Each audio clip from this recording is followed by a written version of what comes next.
Community.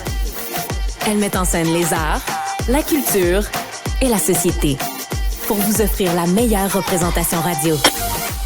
Sophie Durocher. Tout un spectacle radiophonique. Bonjour tout le monde, j'espère que vous allez bien. J'espère que votre vie est aussi belle et trépidante que mon premier invité, Michel Jean, que vous connaissez bien sûr comme journaliste, comme chef d'antenne, mais bien sûr de plus en plus comme écrivain.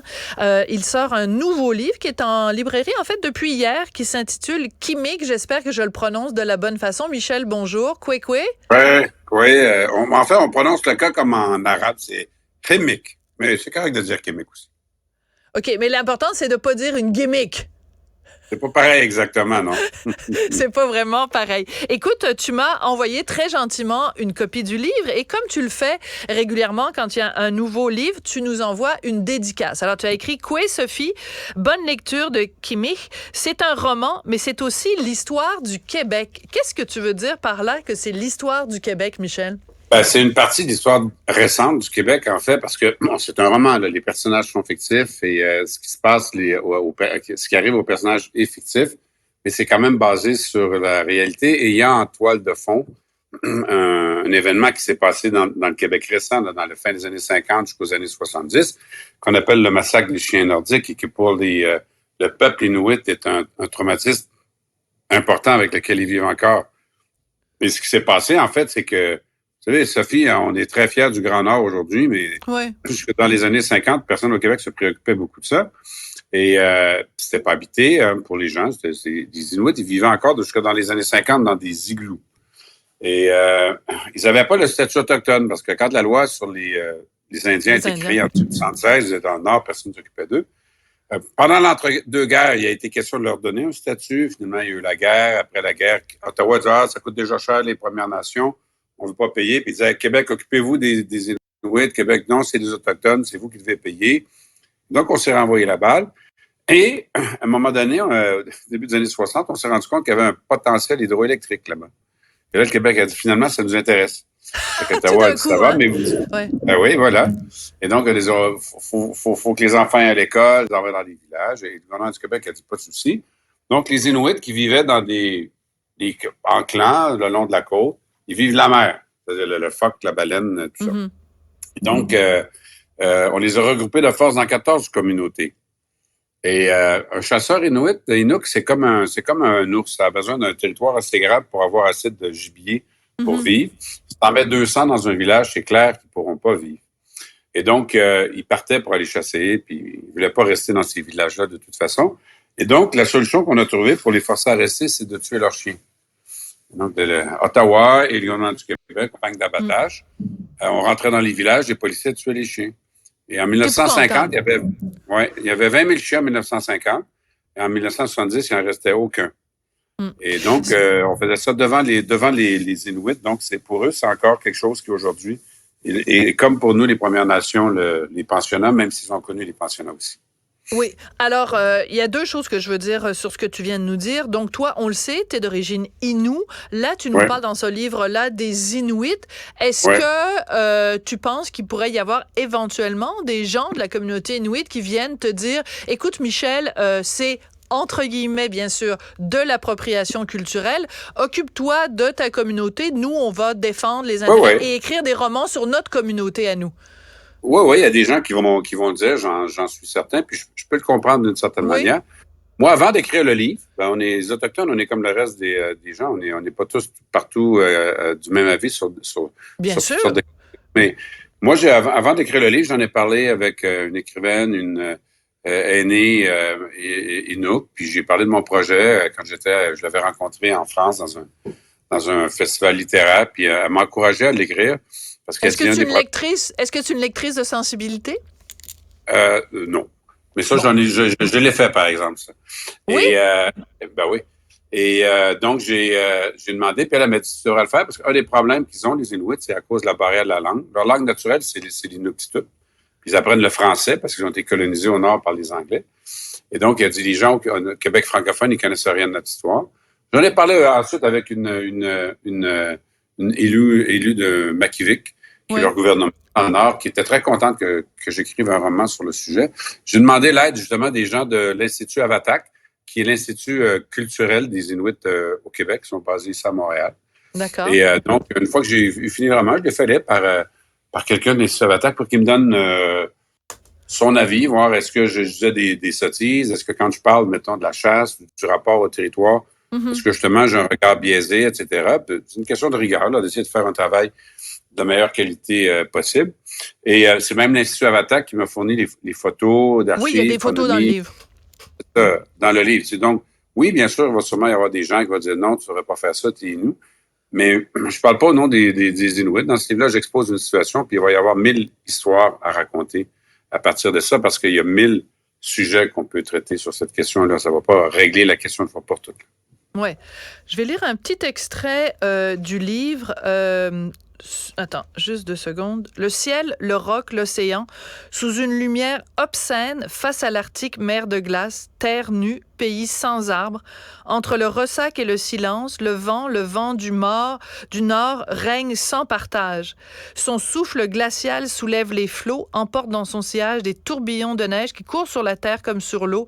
La toundra gronde. C'est rempli d'allitération. Moi, ça fait plusieurs livres de toi que je lis, Michel. C'est ton meilleur. Sais-tu pourquoi? C'est là qu'il y a la plus grande économie de mots. On a l'impression qu'avec le temps, tu as comme épuré ton style pour aller à l'essentiel. C'est vrai, mais je te remercie. Ça me touche, mais c'est vrai ce que tu dis, Sophie. Puis ça fait partie de... C'est comme quelque chose, c'est comme un cheminement, en fait. Quand il y a moins de mots, il faut que chaque mot en dise davantage. Tu sais, c'est très bien dit. C'est le défi. Mais j'aime ça écrire avec... et surtout que quand c'est des romans comme ça qui concernent des peuples où on ne peut pas les faire parler comme Rimbaud, là, je veux dire. Ben oui. Il faut que les niveaux de langue correspondent aux personnages. C'est drôle parce que j'ai écouté une entrevue récemment avec Romain Gary. Oui. Il commentait à l'époque qu'il avait gagné le Goncourt pour Les Racines du ciel. Ouais. Puis il disait, ouais, ben là, maintenant, on dit que mon livre est mal écrit parce que mon personnage parle de telle ou telle façon. Mais il dit, je peux pas le faire parler autrement. Il est dans le bois, etc. Puis je me disais, waouh, c'est le même débat que moi j'ai des années plus tard, sans prendre pour Romain Gary. Oui, non. Mais quand même, t'as la vie devant toi. T'as la vie devant toi pour devenir Romain Gary. T'as petit clin d'œil ici. Petit clin d'œil. Oui. Dans Coucoum, un livre qui, moi, m'a beaucoup troublée, puis je l'ai écrit à plusieurs reprises dans le Journal de Montréal, le Journal de Québec. Tu nous racontes l'histoire d'une dépossession. Des gens qui sont chez eux sur un territoire et l'homme blanc arrive et les dépossède. Mais c'est pas juste une dépossession de territoire, c'est une dépossession de soi-même. Ce livre-là, c'est aussi une histoire de dépossession. Est-ce que ça va être ça le fil conducteur de ton œuvre, la dépossession? Pas nécessairement, mais c'est juste que j'entends souvent des gens me dire, vous savez, les problèmes des Autochtones, des Premières Nations, c'est la faute des Anglais, parce que c'est les Anglais qui ont fait la loi sur les Indiens, qui ont fait des pensionnats autochtones, puis la culture française était plus ouverte aux Autochtones que la culture anglaise, et tout ce débat-là. Mais moi, je disais toujours, oui, mais les Inuits, eux, ils sont pas soumis à la loi sur les Indiens, c'est arrivé chez nous. Et c'est comme si on voulait pas au Québec reconnaître que ça fait partie de notre histoire. Alors moi, je veux juste ramener ça pour que les gens... Encore une fois, je fais très attention pour pas juger personne, mais j'essaie d'exposer qu'est-ce qui s'est passé dans le cadre d'un roman. C'est pas un essai ni un film. Mais non, mais j'essaie d'exposer pas un documentaire. C'est ça, qu'on comprenne ce qu'il y a. Et pour moi, c'est pour ça que je disais que c'est aussi l'histoire du Québec. C'est-à-dire que c'est l'histoire des Inuits, mais c'est aussi notre histoire comme Québécois ici aussi. Ça fait partie de notre histoire, même si on n'en a pas entendu beaucoup parler. Tu sais, le gouvernement du Québec a fait des excuses à propos du massacre des chiens, puis fais le test autour de toi, Sophie, il n'y a pas grand monde qui c'est pas dans l'actualité, c'est pas dans les sujets. Alors moi, j'aime plutôt mettre de la lumière sur des événements, sur des sujets qui permettent de donner de la perspective, puis que les gens, dans le fond, après ça, ils sont capables d'avoir un autre regard sur leur propre histoire, tu sais. Oui, tout à fait. Puis, je tiens à le dire, comme dans le cas de Coucoum, c'est pas un livre moralisateur. C'est pas un livre où on sent qu'on nous tape sur les doigts en nous disant « Oh mon Dieu, tu dois expier tes péchés d'homme blanc ou de femme blanche. » Mais en même temps, c'est le portrait d'une réalité qui donne un peu quand même froid dans le dos. C'est important. Non, mais c'est important de le mentionner, là. C'est important de le mentionner. Écoute, à chaque fois que je te parle, la dernière fois qu'on s'est rencontrés, c'était à l'aéroport. T'es toujours entre deux valises. Et tu te promènes d'ailleurs avec ton chien, hein, quand tu voyages. On était à Paris, à l'aéroport. Et j'ai l'impression que tu as une vie de jet-setter. Est-ce que c'est comme la vie rêvée de Michel Jean que tu vis en ce moment? Ben, je suis pas dans des hôtels jet-set, là, je vais vous le dire tout de suite. C'est pas exactement. Mais c'est une vie de voyage quand même. Puis c'est une vie que... Moi, c'est un rêve pour moi de voyager avec mes livres. Parce que je me disais, tu sais, écrire des livres, puis voyager, puis arriver ailleurs où les gens ont un autre regard sur tes livres. Puis quand tu arrives dans un pays avec tes livres, ben, ils t'invitent parce qu'ils aiment tes livres, tu sais. Fait que, donc, l'accueil est toujours bon. Puis tu sais, quand on voyage, moi, j'ai toujours aimé voyager, mais quand on fait... Je l'ai fait comme journaliste, où là, je voyais toujours l'horreur dans un pays. Je l'ai fait comme touriste, où là, on voit ce qu'il y a à voir dans un pays, on s'imprègne de la culture. Quand on voyage avec ses livres, on est dans une relation plus personnelle avec les gens parce que c'est très bien dit. On échanger sur quelque chose et on ressent la culture du pays d'une autre manière. Ça, je me sens super privilégié de faire ça et j'adore ça, honnêtement. Puis je vais le faire tant que je peux parce que c'est enrichissant. Puis c'est comme ça m'ouvre aussi les yeux, les oreilles sur d'autres réalités. Puis j'adore le journalisme, mais en même temps, ça me met en contact avec d'autres gens d'un autre univers. Tu sais.